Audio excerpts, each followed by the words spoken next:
Sunt Dumitrache Romina și sunt membru al patrulei vers a școlii gimnaziale numărul 3.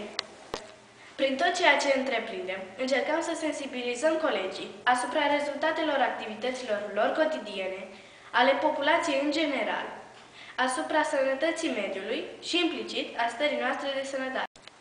Pentru cei mici, încercăm scurte dramatizări, să-i facem să înțeleagă că și ei pot schimba ceva, cu mici gesturi, ce pot fi exemple pentru cei mari, își educe părinții, la rândul lor, pentru un comportament de protejare a mediului. Acest om a rănit toate aceste animale frumoase și vreau să dau cuvântul fiecare dintre ele să văd ce li s-a întâmplat.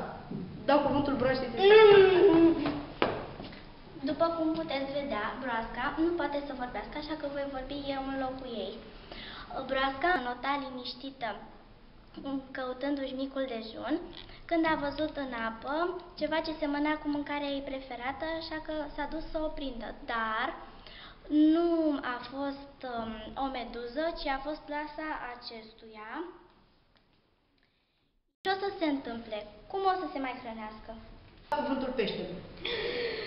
În pumnării alatului erau și niște hârtii care, astupându-mi branchile, nu mai pot să respir normal. Înțeles din această sceniță că nu trebuie să aruncăm gunoaiele pe jos, pentru că acestea ar putea răni animalele și... Cred că nu trebuie să poluăm mediul înconjurător, pentru că rănim natura și pe noi.